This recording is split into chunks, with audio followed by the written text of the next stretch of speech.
Hola, ¿qué tal? Muy buenas tardes. Muchas gracias por estar con nosotros. Yo soy Randall Rivera y estas son las noticias.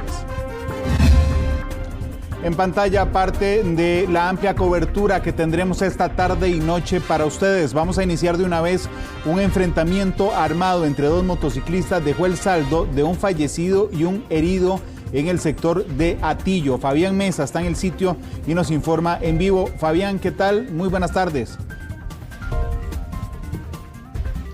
Muy buenas tardes, don Randall. Efectivamente, un joven de apenas 23 años es la víctima, la nueva víctima de la guerra de bandas que se está librando en los barrios del sur de nuestra capital. Como usted lo detallaba muy bien, se dio un enfrentamiento armado entre dos motociclistas, uno de ellos, el que le estamos contando, quien vive muy cerca de la escena donde ocurre el crimen en el barrio, en la ciudadela 15 de septiembre, es quien pierde la vida. Sin embargo, otro motociclista también resultó herido. Vamos a ver la información de lo que ocurrió esta tarde.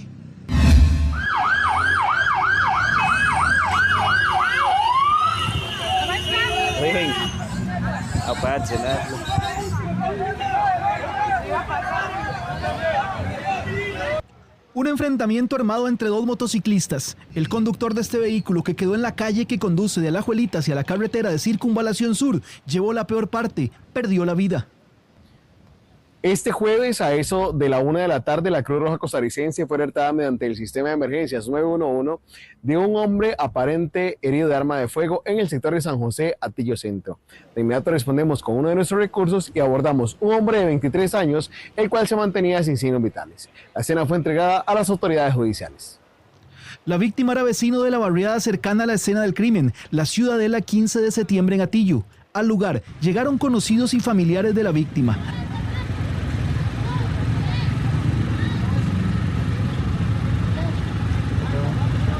La calle estuvo cerrada por varias horas, lo que ocasionó una gran congestión vehicular. Oiga, esto es un caos aquí, vean, antes de llegar a la rotonda del rancho La Juelita. Mataron ahí a un carajo, está allá. Y también llamó la atención hasta de quienes viajaban en el autobús a La Juelita. En la otra motocicleta viajaba un hombre y se presume que recibió una herida de bala y fue atendido en San Sebastián con un impacto en el abdomen. Las autoridades aseguraron la escena con un contingente de más de 25 policías, pues los familiares querían acercarse a la víctima que se encontraba sin vida. Se trata del sexto caso de sicariato que se registra en el sur del país y que tiene que ver con la guerra entre las bandas que se disputan territorios para la venta de droga. Sexto caso de sicariato, ya contamos por lo menos 9 víctimas en estos 2 meses del año 2025. Situación sumamente grave que está ocurriendo sobre todo en el cantón de Alajuelita. Un informe de Fabián Mesa para Noticias Repretel. Muchas gracias, Fabián. Y es que prácticamente todos los días tenemos un nuevo caso de sicariato.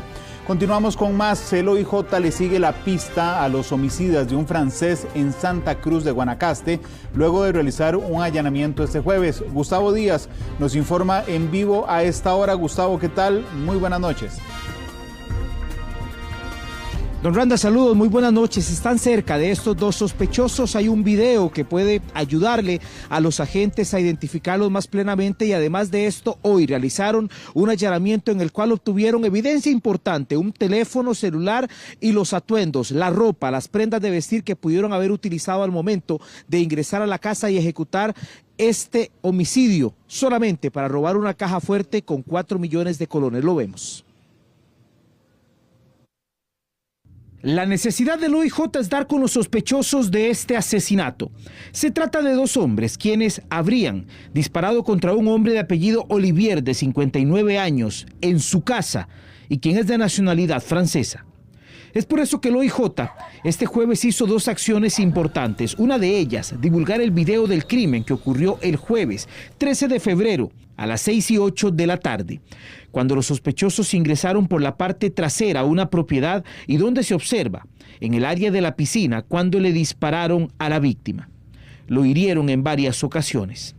Posteriormente, ingresaron a la casa y se puede observar en otra de las cámaras cómo sustrajeron una caja fuerte en la que, de acuerdo a una familiar de la víctima, Aproximadamente habían 4 millones de colones. Producto de eso, el OIJ realizó un allanamiento a las 6 de la mañana de este jueves en Tamarindo, pero no ubicó a los sospechosos. Sí lograron decomisar teléfonos celulares y prendas de vestir que tienen relación con los hechos. Para el momento del asalto, Olivier fue trasladado a una clínica privada en Huacas de Santa Cruz y luego al hospital de Nicoya, donde falleció un día después. Guanacaste registra 13 asesinatos en lo que va del año, la gran mayoría con armas de fuego, en medio de una proliferación de armas que llegan a todas las provincias. Cada 9 horas asesinan a alguien en Costa Rica, cada 9 horas. Es decir, ya el cuento ese de que era solo entre las bandas de narcotraficantes, no, hay víctimas colaterales. La inseguridad del país es el primer problema nacional, pero usted ve, es que sin recursos en el Ministerio de Seguridad, recursos presupuestarios y en la OIJ, bueno, ¿cómo se puede dar la pelea? Más todo el tema social, más todo el tema de la visión integral del problema. Si usted tiene información sobre estos sospechosos, puede brindarla de manera confidencial al OIJ para que puedan capturarlos cuanto antes. De las muertes que suma Guanacaste, esta ha sido una de las que más impacta porque no solamente ingresaron para asaltar, sino que lo hicieron disparando de una forma violenta con tan solo los primeros pasos dentro de la propiedad. Ese reporte a esta hora de Gustavo Díaz Parrales para Noticias Repretel. Gracias, Gustavo, por el detalle. El OIJ confirma las primeras muertes relacionadas al consumo de fentanilo en nuestro país. Andrés Ramírez nos amplía sobre el tema. Andrés, ¿qué tal? Buenas noches. Buenas noches, don Randall, gusto saludarle. Aquí lo que dicen las autoridades es que se ha venido hablando de fentanilo durante mucho tiempo, años incluso, pero ya ahora sí, un examen que ha hecho el OIJ, un estudio en medicatura forense, ha confirmado que ya se estarían dando las primeras muertes por el consumo de esta droga. Lo vamos a profundizar.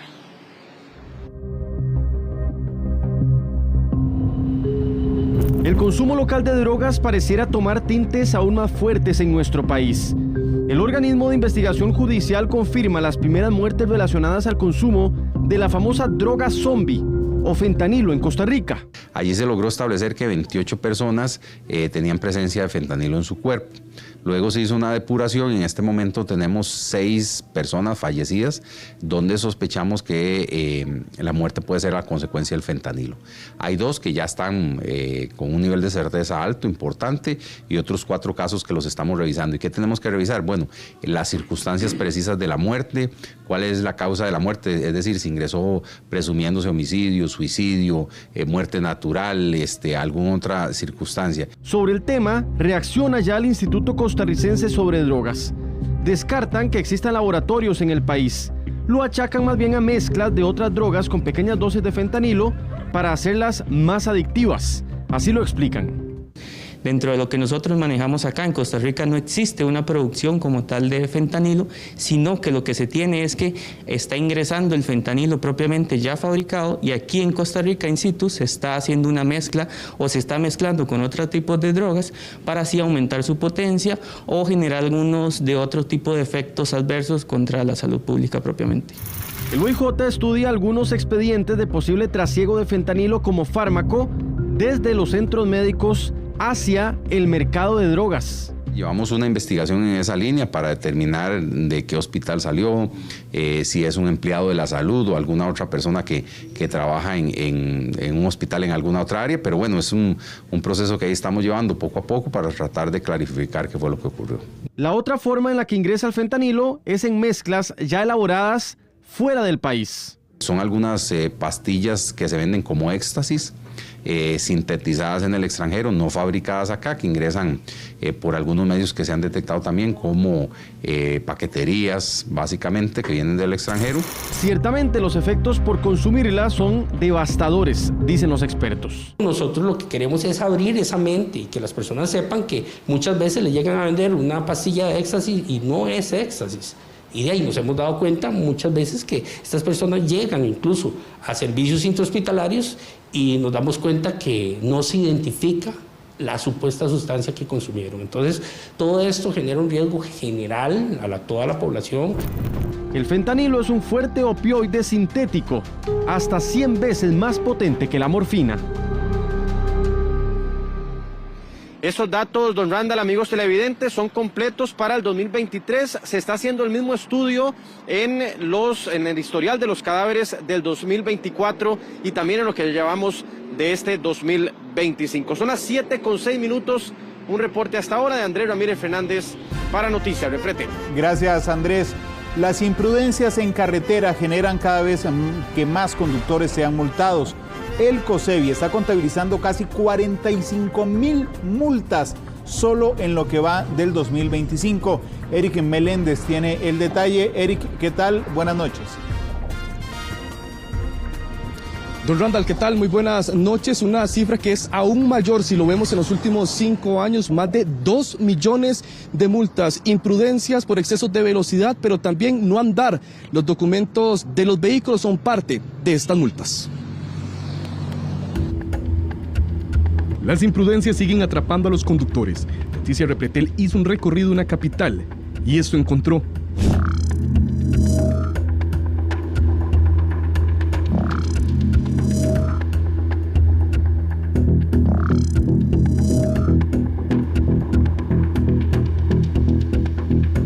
Esto ha hecho que en los últimos 5 años, más de 2 millones de conductores hayan sido multados.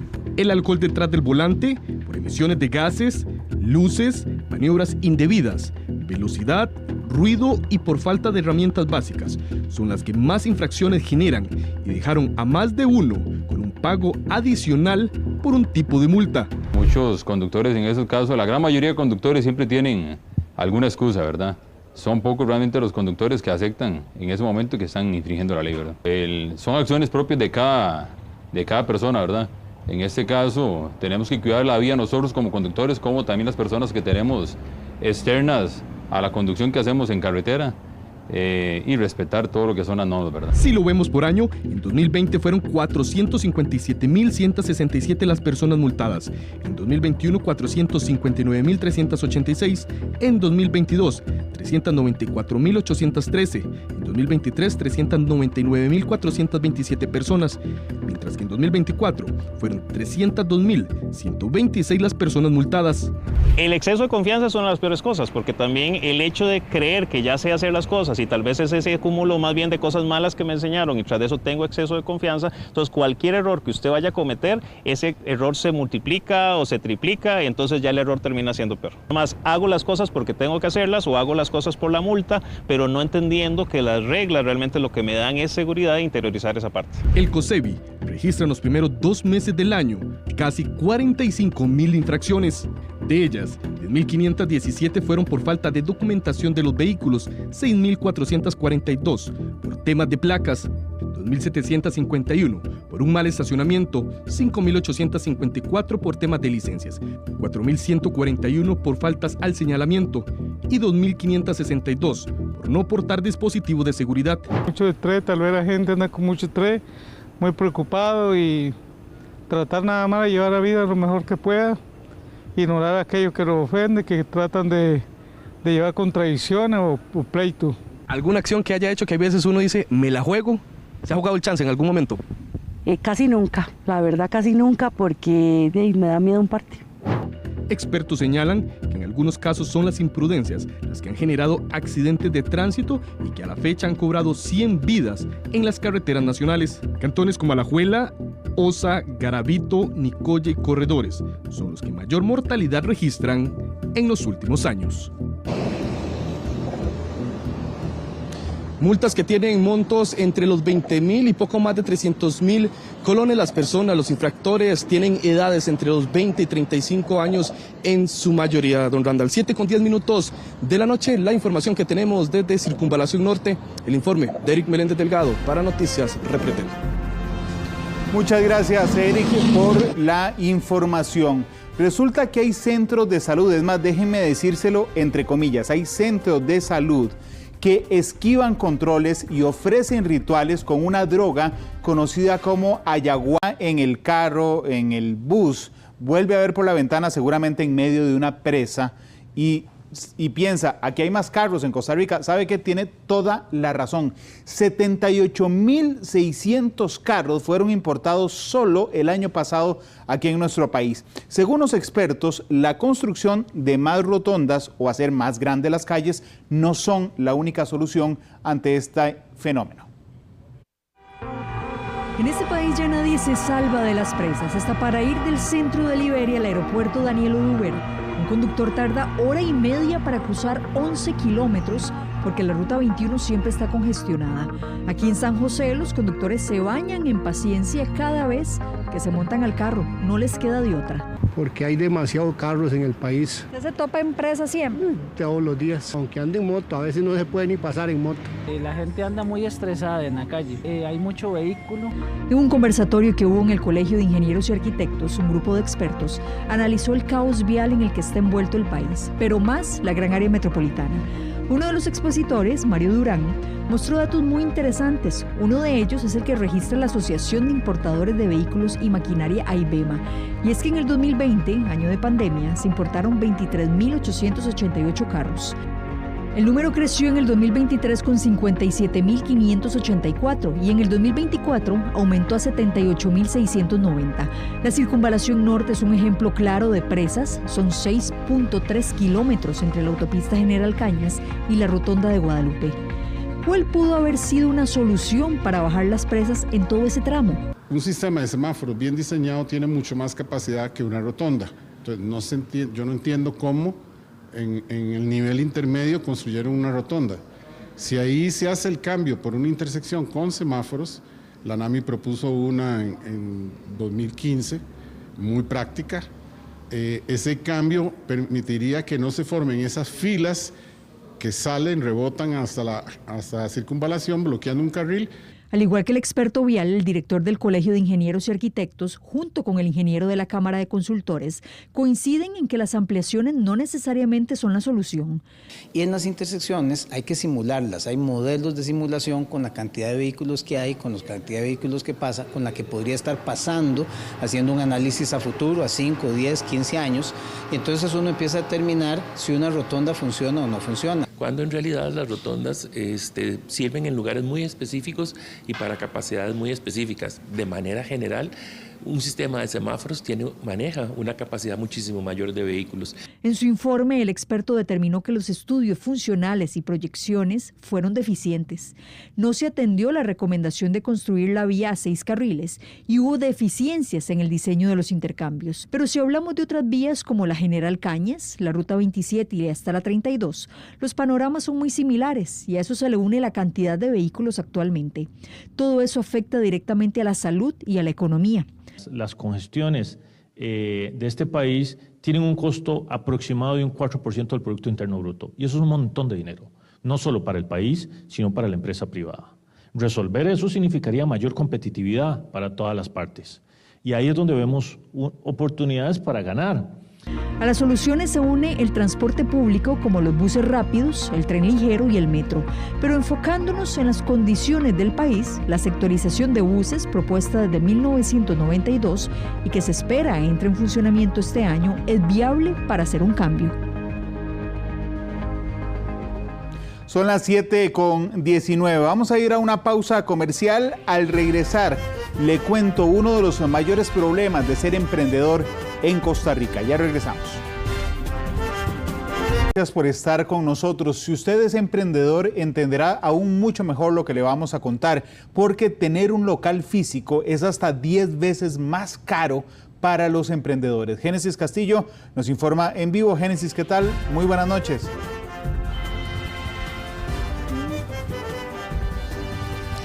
Hola, ¿qué tal? Muy buenas noches. Correcto. Abrir un negocio conlleva una serie de trámites legales y financieros y que definitivamente en muchas ocasiones son cansados para el emprendedor que apenas está comenzando. Inclusive los estudios indican que abrir un negocio físico es hasta 10 veces más caro en comparación a una tienda virtual.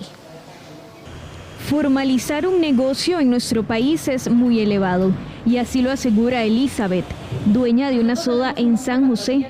Ese es su principal ingreso, pero reconoce que el camino no es fácil para el emprendedor. Muy duro, Génesis, es muy duro porque digamos, hay muchas competencias y uno de los locales no están baratos, tan caros, y uno tal vez comienza con la fe de salir adelante, pero ahora como está la situación de tantas cosas que hay en la calle.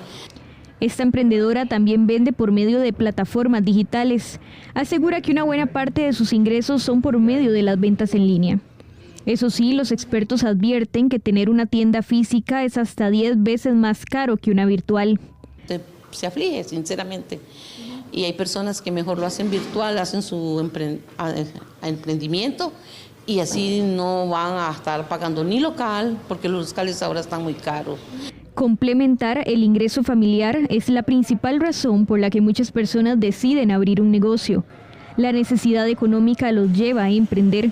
Se calcula que es 10 veces más caro abrir un negocio físico que un negocio digital, porque el negocio físico requiere estructura, mantenimiento de personas en varios turnos, temas de publicidad para el lugar. Eso sí, tener un negocio en Costa Rica conlleva papeleos y gastos en requisitos legales y financieros. La formalización también le da confianza al consumidor de que compra en un lugar autorizado. Según un análisis de Copenae, formalizar una pyme cuesta unos 280.000 colones.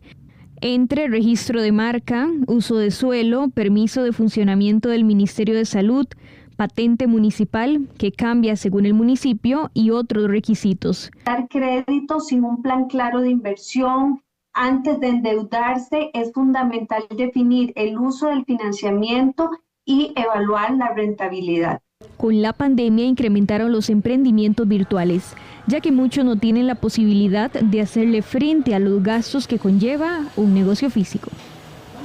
Y uno de los errores que cometen estos emprendedores es que tienden a mezclar sus finanzas. En este caso, tienen solo una cuenta bancaria y mezclan sus gastos personales y los del negocio. Desde San José, este fue un reporte de Génesis Castillo para Noticias Repretel. Muchas gracias, Génesis, por el reporte. Los vecinos de Guadalupe y de Moravia se quejan del servicio de agua otra vez y aseguran que el faltante continúa en muchísimas comunidades. Allá trabajan un proyecto para trasladar agua desde Cartago a estas zonas y así disminuir la afectación. Don Rodrigo Mata es vecino de Guadalupe. Él acostumbra a salir a pasear a su mascota todas las tardes. En esta ocasión, las altas temperaturas hicieron de las suyas, por lo que aprovechó para tomar agua, pero se topó con esto. Ni una sola gota.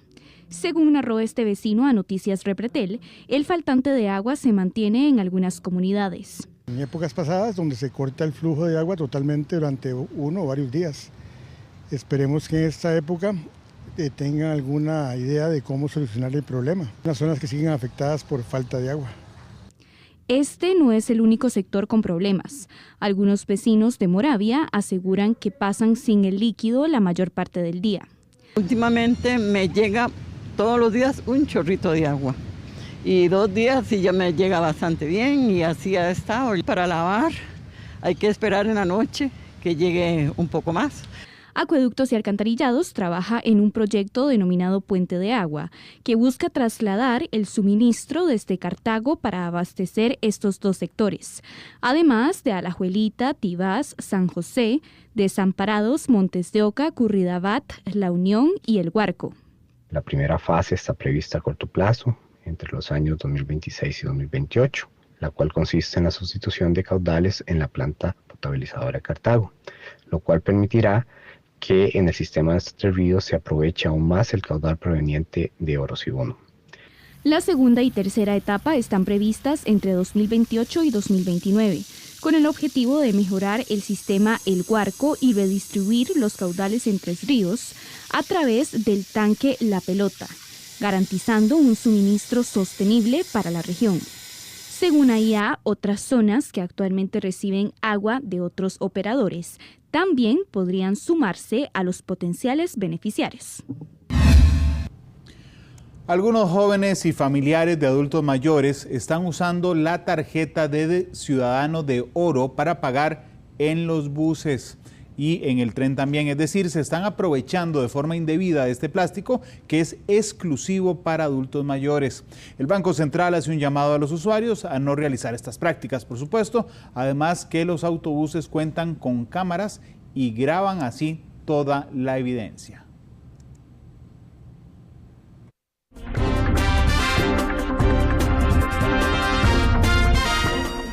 El OIJ considera que una casa que asaltaron en Alajuela y en donde sacaron droga fungía como bodega, y eso propició lo que se llama un tumbonazo, un robo de droga con falsos agentes del OIJ. La policía busca a los sospechosos de ejecutar el asalto después de decomisar en 2 carros 30 paquetes de drogas de 1 kilo cada uno y 17 millones de colones. Ese es el momento en que la policía comienza a contabilizar la droga. Finalmente, fueron más de 30 paquetes entre cocaína y marihuana, según confirmó el OIJ, mientras que decomisaron 17 millones de colones a los 4 detenidos que en el momento fueron abordados por la policía. Con una fuerte cantidad de dinero, otro vehículo aparece con esa cantidad de droga importante, cerca de 28 kilos. Hay videos que relacionan la imagen de esas personas, los vehículos de esas personas en el sitio donde se da inicialmente el evento violento, ¿verdad?, que simula ser un operativo policial y que finalmente termina siendo otra cosa. Estamos en una etapa en donde ya lo que queda es que las autoridades judiciales en este momento determinen de manera objetiva cuál es la participación de cada uno de estos. La mañana de este jueves, en la vivienda en donde se dio un aparente asalto para robar droga, la policía se mantenía en custodia. 2 patrullas se encargaron de mantener la vigilancia en el lugar. El asalto se registró a eso de las 4:30 de la tarde del miércoles. En la vivienda, 2 carros llegaron con varias personas e implementos falsos del OIJ y en ese momento ejecutaron el asalto. Lograron ubicar a una buseta en donde viajaban 2 hombres, uno de ellos de apellido Rivera de 29 años y otro de apellido Abarca de 48, mientras que en un vehículo pick-up iban un hombre de apellido Madrigal de 30 años y su pareja de apellido Rodríguez de 25 años. A ellos además les decomisaron joyas de alto valor de oro puro. Es una zona rural en la cual no se ven estas situaciones, ¿verdad? Pero ya hay, como le digo, eso es una enfermedad que siempre va a estar vigente, ¿verdad? No solo en este pueblo, en cualquier pueblo puede suceder. Como que a esta gente de aquí sí, por las motos que vienen y los carros que llegan ahí y todo, y en veces llegan motos aquí también hay, y seguro, yo no sé, seguro a lo que hay en el negocio ellos están. Son visitas muy sospechosas. Sí. No, es que más que la gente ya ahí sí llegan los rumores que ellos, que este madre viene del infiernillo, algo así, no sé. Sin embargo, uno escuchaba rumores y todo, entonces sí era como muy preocupante las cosas, ¿verdad? Y ya con lo que pasa, genera todavía más temor. Sí, porque uno no sabe bien de dónde viene esa gente ni nada, y ya como dicen, a la mano de Dios, ¿verdad? Ojalá que ya con esto se calme un poquito la situación. La intención de las autoridades es poder encontrar más evidencias dentro de la casa en donde se cree era una bodega de almacenamiento de droga. La Policía de Migración detuvo a una pareja de estadounidenses en la zona sur del país. Aseguran que tenían un culto, escuché esto, llamado Escuela Misteriosa en Costa Rica. El Departamento de Seguridad de la Embajada de los Estados Unidos alertó a la Policía de Migración acerca de la denuncia de una norteamericana residente en Phoenix, Arizona, quien manifestó haber sido sometida a explotación sexual en la zona sur de nuestro país. Según la víctima, una pareja de estadounidenses radicados en Costa Rica que ya fueron detenidos por las autoridades anunciaban por la red social X la posibilidad de formar parte de una escuela misteriosa que conectaba a las personas de manera espiritual con la naturaleza. En el sitio se ubicaron a 3 posibles víctimas, las cuales eran abordadas por esta pareja de detenidos para experimentar experiencias con la naturaleza y religiosidad en Costa Rica. Gracias a la articulación interinstitucional, la Policía Profesional de Migración logró atestar este golpe contra las bandas criminales. Ella llegó al país el 19 de marzo de 2019. Los dos estadounidenses la esperaron en Tinamaste de Pérez Celedón, la despojaron de sus pertenencias y la llevaron hasta una finca privada ubicada en Barú. En vez de un encuentro espiritual, los sospechosos, el de apellido Hag, conocido como Dale Williams, y ella de apellido Gorman, la sometieron y obligaron a grabar videos de índole sexual para luego compartirlos en línea, a cambio de transferencias de dinero. Además, debía de usar collares para perros, entre otras actividades. El operativo se realizó en la propiedad de los estadounidenses. Alias Dale Williams es naturalizado costarricense. La violencia cobra una nueva vida. A la víctima, tras asesinarla, le prendieron fuego. Ese hallazgo ocurrió en una finca junto a una cerca de alambre de púas en San Rafael de Coronado.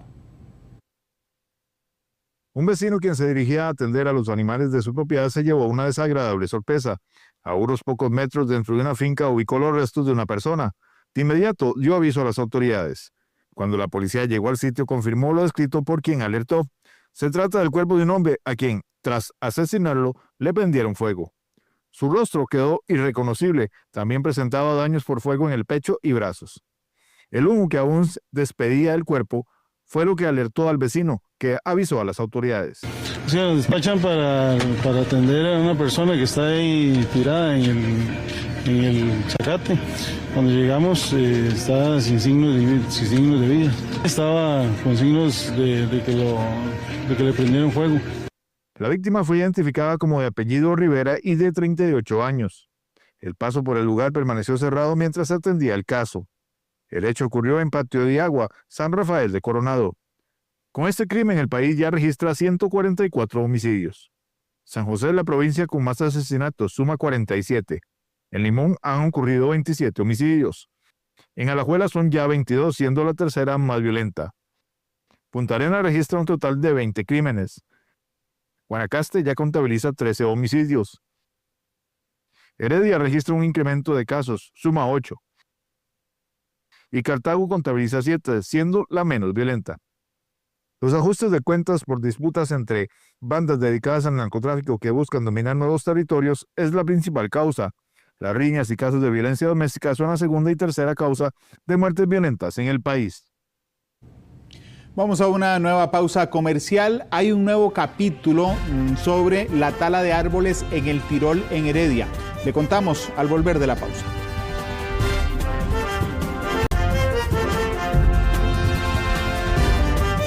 7:37, gracias por estar con nosotros.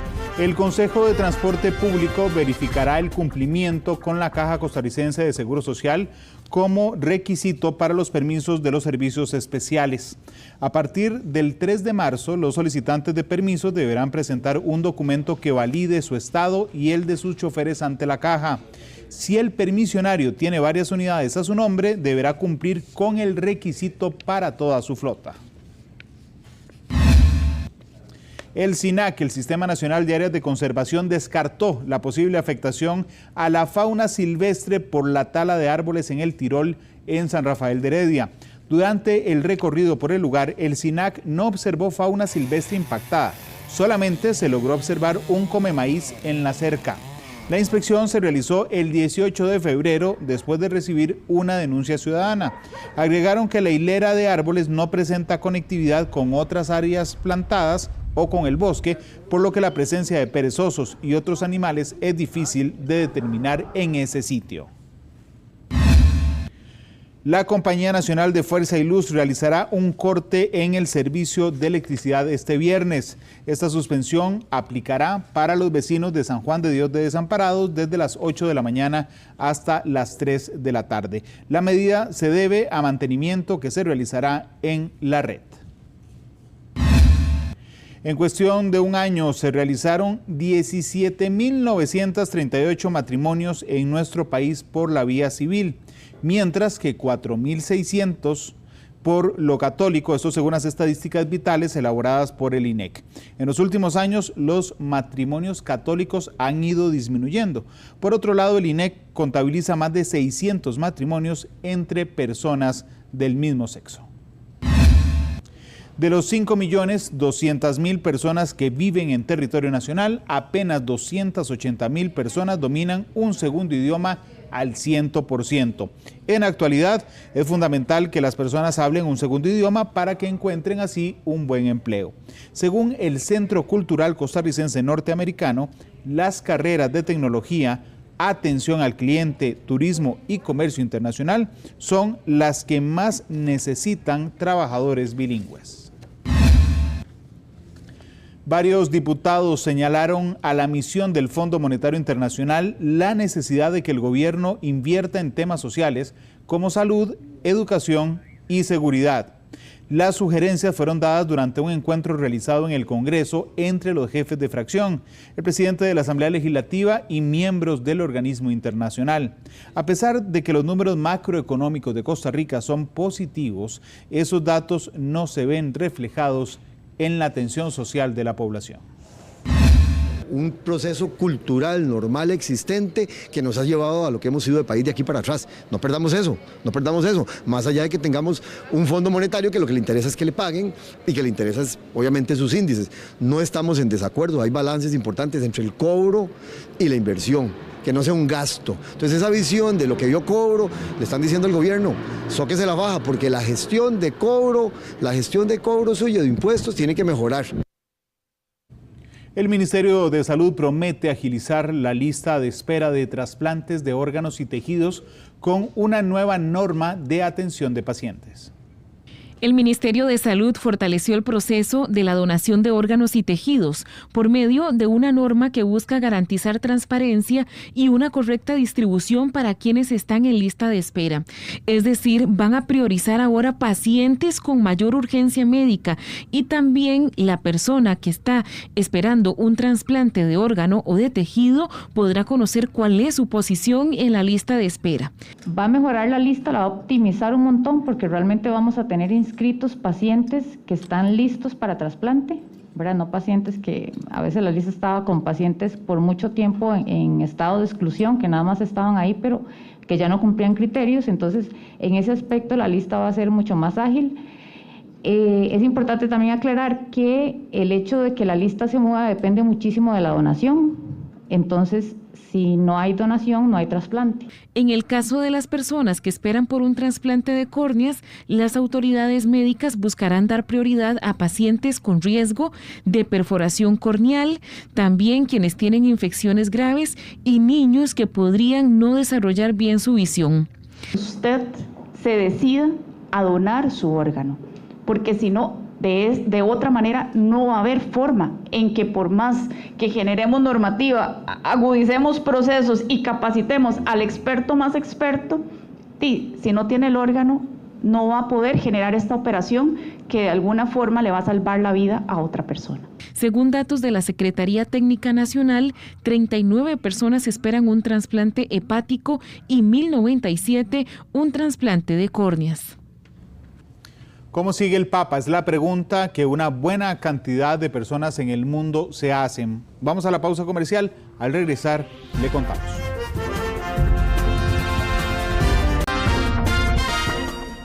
La fracción de Nueva República votará en contra del resello al proyecto de ley que pretende reducir los precios de los tiquetes aéreos en vuelos centroamericanos y a República Dominicana. Según el diputado Fabricio Alvarado, este tema afecta a los pequeños y medianos empresarios que viven del turismo nacional. Con ello, la posibilidad de un resello tambalea, ya que hay 15 votos en contra. Para que la ley avance y se reselle, entonces se necesita un mínimo de 38 diputados a favor. Nos han dicho cómo les podría afectar, cómo podría tener un impacto negativo y pues muy fuerte en sus actividades económicas, y nosotros estamos por nuestra gente, ¿verdad? Y para nosotros es más importante el proteger a esa señora que vende Churchill en Punta Arenas, a esos que tienen esa sodita donde venden rice and bean en Limón, a esos que tienen ventas de artesanías en Guanacaste. Es decir, ese tipo de gente es la que se vería más afectada, y por eso como fracción este lunes tomamos la decisión de no apoyar el resello. 5,000 vecinos de los cantones de Quepos y Parrita contarán con un mejor servicio de electricidad. Esto surge tras una serie de labores de mejora en su red de distribución. Se efectuaron cambios de elementos, principalmente de aislamiento, así como poda especializada de altura, la cual permite evitar que las ramas caigan sobre las líneas eléctricas y provoquen cortes del suministro de energía. En la región Brunca programamos hacer más de 200 de estas interrupciones programadas que nos permitan mejorar la calidad del servicio. Y asimismo, el ICE realizará este tipo de intervenciones en todas las regiones. La ARECEP resolverá mañana viernes la primera rebaja de este 2025 en las tarifas de autobús. La disminución, que ronda entre el 1.40 y el 2.48%, corresponde a la revisión semestral de los costos de diésel, salarios, insumos de mantenimiento, así como gastos administrativos que se dieron entre julio y diciembre pasados. Además, se reconocen las comisiones asociadas al Sistema Nacional de Pago Eléctrico en el transporte público para los prestadores que lo han implementado. De acuerdo con la categoría del prestador y de acuerdo a si el prestador ya ha implementado SINPTP en sus unidades, será la rebaja. Esta rebaja será efectiva para casi el 95% de las tarifas de autobús debido a las reglas del redondeo. Son las 7:50, nos vemos a las 11, los dejo con Deportes Repetidos.